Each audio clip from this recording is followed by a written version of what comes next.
Hi, welcome to Light Camera Author. I'm your host, Jim Junot, and today I'm joined by historian and author Peter Richardson, whose new book, entitled Brand New Beat: The Wild Rise of Rolling Stone Magazine, explores the fascinating origins of one of the most influential publications in music and pop culture. Peter, welcome to Light Camera Author. Thanks for having me. Now, Rolling Stone magazine, it's hard to believe it's been around for 58, it will be 58 years in November, or maybe 58 years now. Came out in 67. My math isn't so great. It's hard to believe it's been around that long, though. So, what first inspired you to dive into the story behind Rolling Stone? Well, the short answer is that that's some of the material I was teaching at San Francisco State University. But the more accurate answer is that I grew up in the San Francisco Bay Area during this time, and Rolling Stone magazine, you know, even though I didn't think about it very much when I was growing up, I mean, consciously think about it or its influence or anything like that. I realized later on that it had a lot of, it was a kind of tastemaker for a lot of Hmm. young people like me. And I ended up being strongly attracted to it when I was old enough to kind of understand what they were talking about. I was, only 8 years old when it first came out, but by the time I was a teenager and listening to music and caring about what was in the news and stuff like that, I realized that, I was drawn to it, as were a lot of the people that I grew up with. And I didn't really think about it much until later in life when I moved back to the Bay Area and started thinking, wow, this really had a lot of pull for a lot of people. I mean, it sort of told us what was cool and what was Hmm. dumb and what was worth doing, and you know, and they kind of pulled the curtain back, I think, on the mainstream culture a little bit in a way that made sense to me and some of us. So it's one of those things you grow up with it, you don't think about it much, and then later you realize just how important it was.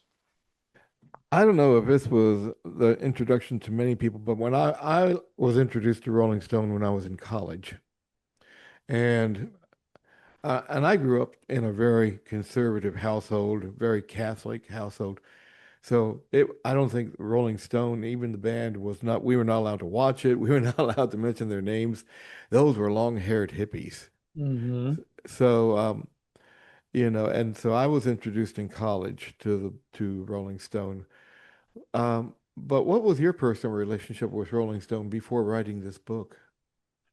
Well, I was born in Berkeley and raised in the East Bay in the San Francisco Bay Area. So I was surrounded by all these elements of the counterculture. Not just the counterculture. I mean, there was all this kind of campus activism, and there was the formation of the Black Panther Party in Oakland, just to the south of us. And there was just a lot going on at that time in the 1960s. And so, that's one of the things I'm really trying to capture in the book is just all those kind of social energies that were kind of swirling around during this time. There were a lot of young people too, right? So I think in 1965, 50% of the U.S. population was under the age of 25. So there was something about, that demographic bulge, the baby boomers, that gave the magazine and the sort of social forces behind it a big boost, right? So here I am, and when you grow up in something, as I say, you just think, well, that's the world.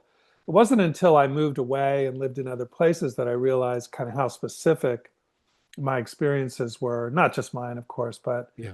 that I was being shaped by forces that I wasn't really that aware of until I got a little older and began to reflect on them. But I love the music coverage. I mean, I was very into movies, so I read a lot of their film stuff. They didn't have great film reviews. They weren't as famous as the New Yorker or the Village Voice, but they had a lot of feature stories about movies and about film stars. So I read Hunter Thompson, so the politics and current affairs, always with a kind of satirical edge, a kind of this gonzo journalism. That I was drawn to that too. So there was a kind of irreverence and a kind of iconoclasm in the magazine that just made complete sense to me. And I think a lot of, as I say, a lot of people that I grew up with. There's something about the San Francisco Bay Area, especially during that time, but maybe even still, where kind of irreverence and iconoclasm are the order of the day.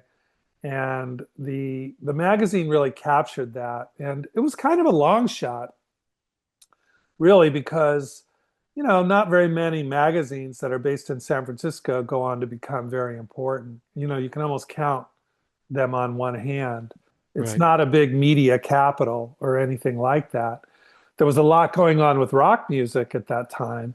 It was a global rock capital, but nobody, I don't think very many people suspected that, a very important, what some people called the journalistic voice of its generation would come out of San Francisco. You mentioned Hunter S. Thompson. I was lucky enough to know him when I was in college and afterwards because he went to the University of Louisville. That's where I was, So, Mm. I mean, I don't want to say we hung out. I'm not going to say that, but I knew him from meeting him a lot. And, and he always struck me as the kind of person that's like, like, can you believe they pay me to do this? You know? That sounds right. Yeah. Yeah. Yeah. Well, I think part of it was, of course, as you say, he was from Louisville. He came out west, partly on a lark.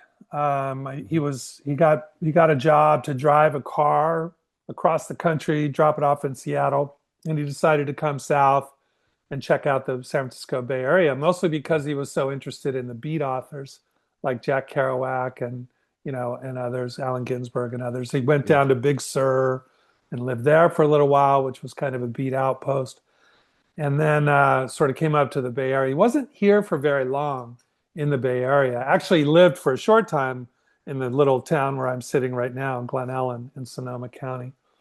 But when he moved to San Francisco and started seeing what was happening in Haight-Ashbury, it really kind of changed his career. It was kind of an important part of his literary formation.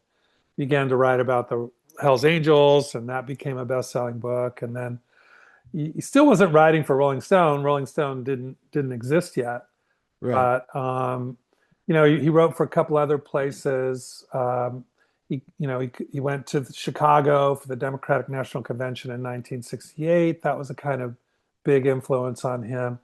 But after Altamont, the rock concert out here, where the Hells Angels killed at least Mhm. one person right in front of the stage Right. while the Rolling Stones were performing. That's when he got interested in Rolling Stone, and he and Jan Wenner began to correspond, and pretty soon, Jan Wenner was smart enough. One of the co-founders of the magazine was smart enough to kind of lash the whole Gonzo franchise to Rolling Stone and make Rolling Stone the home of Gonzo. One of the things that amazed me about Rolling Stone is that Jan Wenner was only 21 years old when he started this. And, that's a big chance for a 21-year-old. Yeah, it was really even more audacious than it seems because um, when you look at what was happening in the media and especially around here in 1967, that was the so-called Summer of Love. And a lot of national news outlets came to Haight-Ashbury to do stories on the hippies.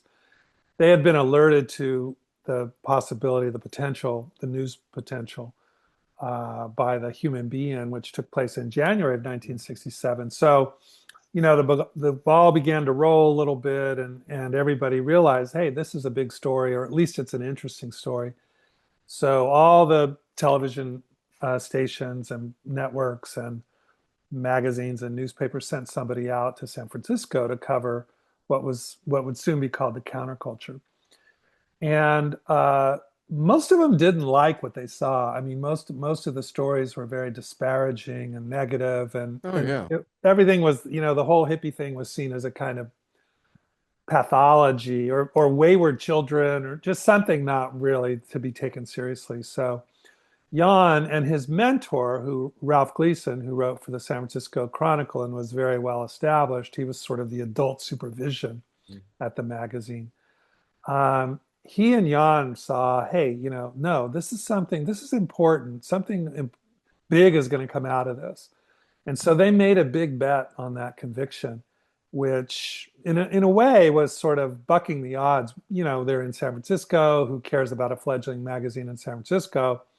Also, you know, they're covering rock. Well, I mean, you know, rock had been covered before, you know, Elvis and the Beatles, but nobody had ever said the counterculture and its music is going to have this kind of staying power and is very, very significant. So quite the opposite. Most people, if they read the mainstream media, would think this is a fad, it's going to go away, it's just kind of silly.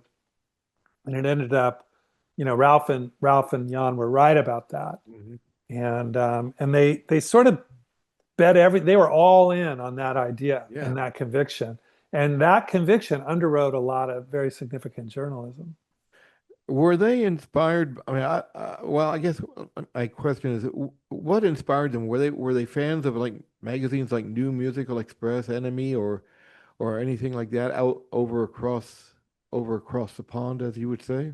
Yes, they were. In fact, when we have some correspondence between them and some interviews where they say, you know, we want it to be like New Musical Express, but we want it to be about the whole culture, not just the music, right? So they were reading Melody Maker and New Musical Express, and they also read the New Yorker and Esquire and you know all the other magazines that were happening at that time. They also worked at a magazine that wasn't around for very long, but made a big splash. It was called Ramparts Magazine, which was a kind of legendary San Francisco muckraking magazine. It was a Mhm. political magazine. But Ralph wrote about Bob Dylan and other kind of musicians. He contributed to the magazine there, and he got Jan a job at the spin-off newspaper called the Sunday Rampart. So they saw, you know, sort of how to break a big story and how important it was, how significant it was, how successful you could be to do reporting with a kind of new left edge, you know, Mhm. that nobody else was really doing. And they also learned, I think, from Ramparts that you want your magazine to look good. You know, a lot of underground press and leftist press, you know, the magazines and newspapers, they just didn't look very good. And Yeah. so Jan and Ralph put a lot of energy into the production values, and they got a great designer and they got great photographers, including Annie Leibovitz. They had the illustrations of Ralph Steadman to accompany the Hunter Thompson stories. And so they just ended up with the whole package. As soon as it came out and hit the streets, people recognized, wow, they're taking it up a level on the Yeah. production side, on the design side. And that made a huge impression on a lot of people, not just the writers who now wanted to contribute to this publication and the readers, of course, but to the photographers, but also to musicians. So there's a little bit in the book about Bruce Springsteen recounting the first time he saw the magazine, and he was like, "Whoa," you know. Uh, Exactly. Yeah. Well, you had it even in music very early on the cover of the Rolling Stone. That was something everybody aspired to. oh, for sure, yeah. No, it became popular very quickly. Yeah. It had and it made money pretty quickly for a magazine. Partly because the music labels realized that the people who were reading this magazine, mostly young, mostly male, largely white, were buying a lot of albums. Some college education, you know, so it was pitched a little bit higher than some of the other magazines. But these people were going out and buying about 5 or 6 albums a month. And the music Wow. labels were like, sign us up for a full page ad. You know, whenever Exactly. we have Yeah. a big album coming out, we're gonna do a big ad in Rolling Stone. And then they developed a relationship, the big labels like Columbia and Elektra and A&M Records and all the big labels at that time were established a relationship, and Jan Wenner cultivated that relationship very assiduously. And then, in short order, they had enough money to float the magazine and do a lot and do other kinds of stories, not just music, and to pay their writers and contributors. And so, and they found a large audience. I mean, the audience really kind of took off quite quickly. But unlike a lot of other magazines, especially political magazines, they always had their ad base together. They had their ad revenue together. And then as the circulation rose, that was just gravy, you know. Did you, in your research, did you uncover any surprising stories or behind the scene moment that, that you didn't expect? It was really nutty. What happened there was and I knew I wanted to do this. I met Jan out here when he was promoting his memoir. And I said, I want to do this book, but I would need your full cooperation. And that includes seeing all those papers that are now in storage in a warehouse in New Jersey. And he said, yeah, okay, we can do that. So I drove across country and I got into this warehouse. And, usually you're in an archive if, these are research, you know, operations, and you put on little gloves sometimes and they check and make sure you're not bringing pens, and, you can't bring this in and you can't bring that in. They check you when you come out.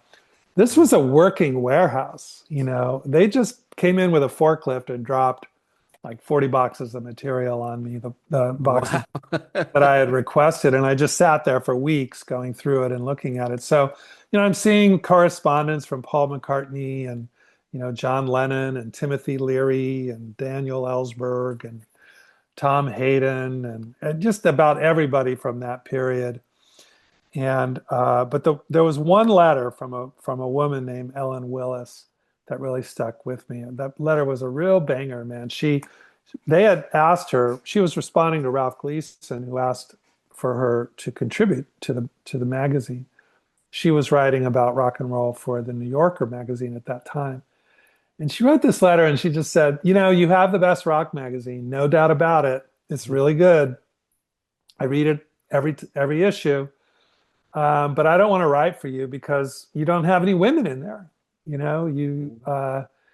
don't want to be the token woman, and I don't like the way the magazine refers to women. You always refer to them as chicks, and in fact, I think it was the second issue, referred to Tina Turner as an incredible chick. And Hmm. this really bothered Ellen Willis. So she said, so no, I don't think I'm going to contribute to the magazine. Well, a few years went by, and Rolling Stone hired a woman as an editor, as a senior editor, a woman named Mary Ann Partridge. And one of the first things she did was go to Ellen Willis and ask her to write a story for Rolling Stone. And they decided the story should be about rape, which had never been really covered before.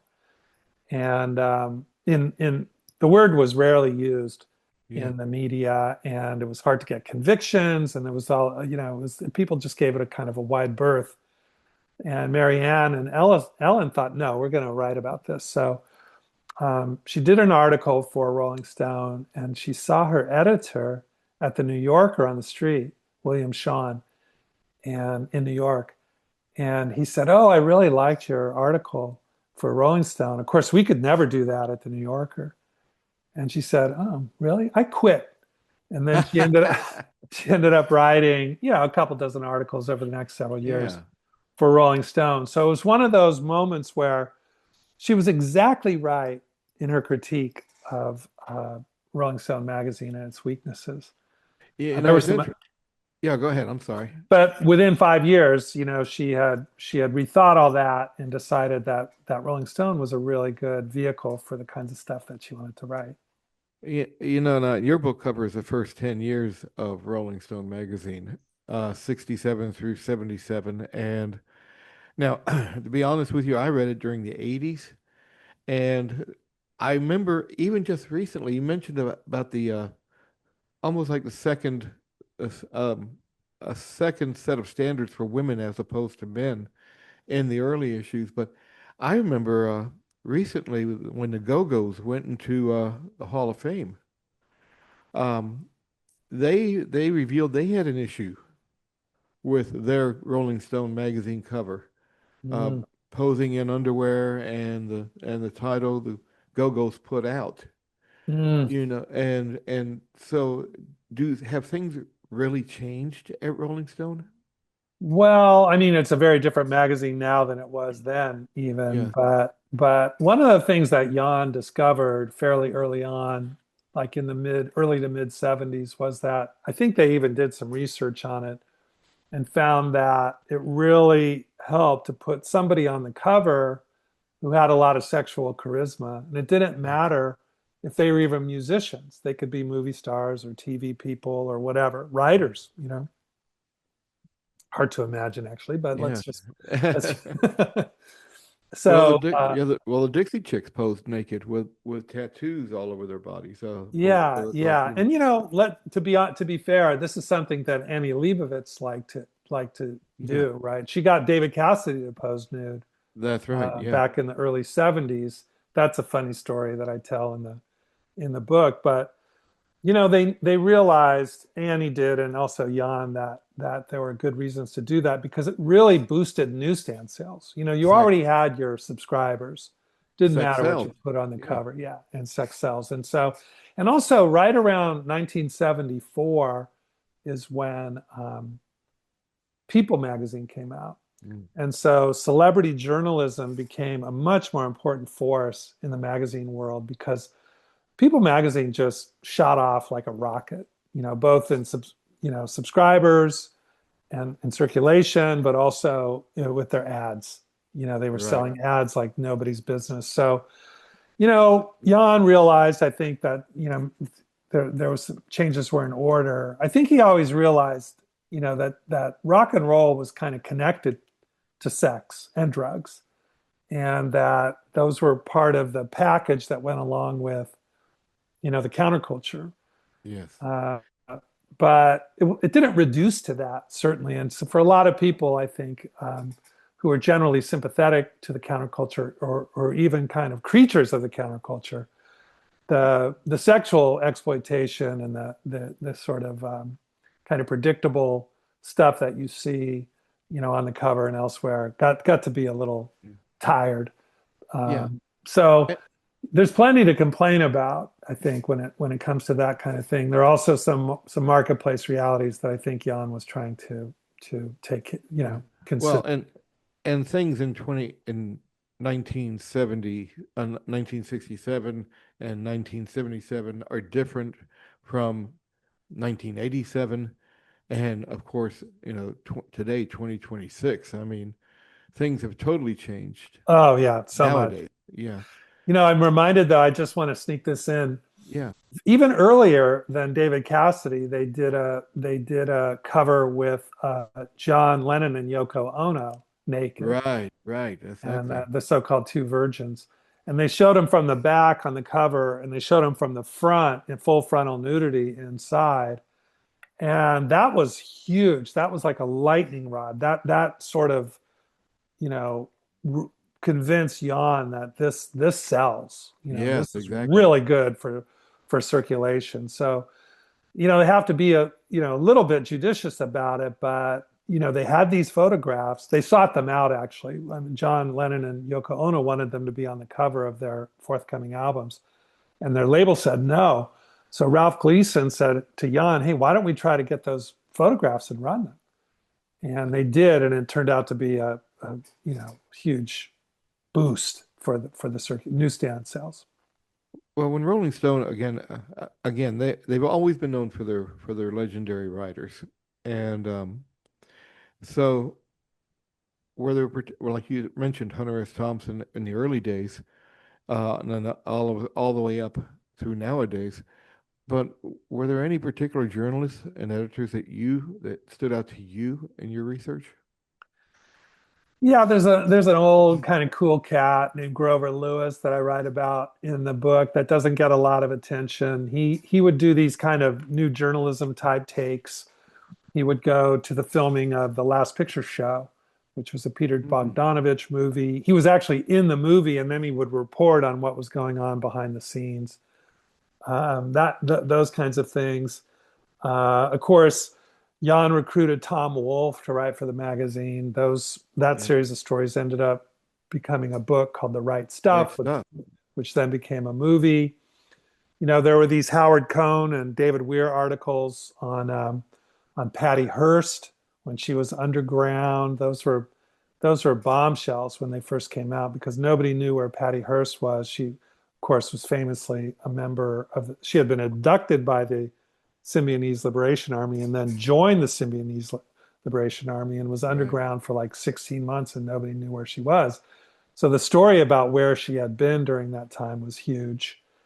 Howard Cohn did one on Karen Silkwood. That also ended up becoming a Hollywood movie with Cher and Meryl Streep. Cameron Crowe, I think, is a lot of people are, he's back in the news because he just published his memoir called The Uncool. If you like the movie Almost Famous, which was about his early experience, based on his early experience writing for Rolling Stone. He was only 16 years old when his first cover story came out. It was on the Allman Brothers. Amazing. It's like Yeah. that. So, and then that turned into a fun movie with Kate Kate Hudson, Hudson. Yeah. yeah, and William Fugit, I think, is the guy who plays the Cameron Crowe character. So Cameron Crowe was kind of an important shot in the arm in the mid 70s because they were sort of pivoting away from some of the stuff that had characterized their earliest stuff, which was based on this kind of sincere conviction that Rolling Stone was a kind of was the kind of animating spirit of a social revolution that was already in progress. So Ralph and Jan thought this is really something. It's not just good music. It's not just an interesting culture. This culture and its spirit and its music is going to end up changing the entire social order. It's going to Yeah. take a while, and it'll have political benefits downstream. And I don't think that really worked out the way they thought, but they didn't seem to think, or they were pretty sure that it wasn't the case that you could win all the cultural battles and lose all the political ones. But that's kind of what happened. Yes, exactly. Now, the media landscape, it goes without saying, it's changed dramatically since Rolling Stone's early days. But do you see the parallels between that era and today's digital media environment? I mean, like people like me, like people like geeks like me creating a podcast, you know? I mean, you know, Yeah, I mean, there was a little bit of that startup energy, I think, when Rolling Stone started. They started, they only had $7,500 of seed mhm. money, to get started. I mean, it was a real bare bones operation when they're first starting. Mostly family members were giving Jan and a little and Ralph a little bit of money to get started. So, and they were all in their 20s. Yeah. A lot of them were students at the University of California, Berkeley, had gone through the whole free speech movement. And some of them were from San Francisco State, like Ben Fong Torres. And, but these were young people who were into journalism and into music and kind of found each other and decided to do this thing. And it worked. It doesn't always work. It doesn't even usually work, but it clicked. And a lot of that had to do with Jan's ambition. He also had a great way of sort of picking a horse, as one of his employees said. He always knew how to pick a horse, and back the horse. I guess Hunter Thompson's a good example of that. Annie Leibovitz is a good example of that. So as far as the parallels go, there was something in the air when the counterculture emerged and was named. That Right. term kind of comes up in around 1968, just right around the time that the magazine starts. And the guy who invented the term, who was a professor here in the San Francisco Bay Area at the time, called it counterculture for the first time, popularized it anyway. His big thing was he liked the hippies because they were against what he called the technocracy. It wasn't big tech as such, but it was a kind of regime, a kind of corporate regime, and a kind of way of thinking, very rational with a heavy emphasis on efficiency. And it was the kind of logic that drove our participation in Vietnam, for example. There was this kind of militarism and materialism and people weren't treating the environment very well. The mainstream wasn't. And, the young people thought there was a kind of spiritual emptiness to American public life at that time. So this fellow, his name was Theodore Roszak, who was an older guy, but he said, I like the hippies. I like the hippies because they have healthy instincts. They realize that there's something, you know, there's something a little sick about our culture right now, and a Yeah. kind of radical disaffiliation from it wouldn't isn't unreasonable. It's perfectly reasonable. And he didn't have a high opinion of the hippies and their political sophistication. He didn't endorse all the drug culture stuff, but he liked it that they were against the technocracy. Hmm. And he was a peace activist, so he thought that this had potential to further his efforts as far as peace activism. I think that's a point of similarity between then and now. I think a lot of young people are looking at big tech and thinking, is this I don't know, maybe this Yeah. isn't the answer right now. And after a lot of kind of techno utopianism, this is a kind of, these gadgets are going to solve all of our problems.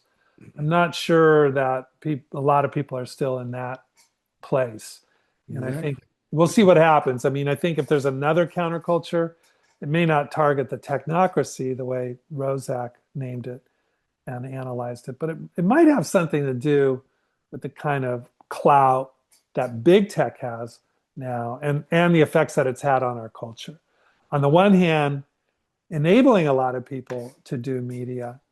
On the other hand, sort of hobbling the magazine business, the newspaper business, television is a little wobbly, Yeah. films, it's not obvious that big tech has been great for all these other areas of our culture. Yeah. Well, that brings us to the end of another episode of Lights Camera Author. Peter Richardson was our guest today, and Peter, I really enjoyed talking to you, and I want to thank you again for being on Lights Camera Author. The the book is Brand New Beat: The Wild Rise of Rolling Stone magazine, and it offers a compelling look at the origins of one of the most influential publications in music and cultural journalism. So if you like music, media, and history, it's a must read for you. Peter, thank you for being on Lights Camera Author today. Thanks, Jim. Thanks for having me. And if you enjoyed this episode, be sure to like and subscribe, shameless plug there, so you never miss a conversation with the writers behind today's most interesting books. So until next time, I'm Jim Junot, and thanks for listening and watching.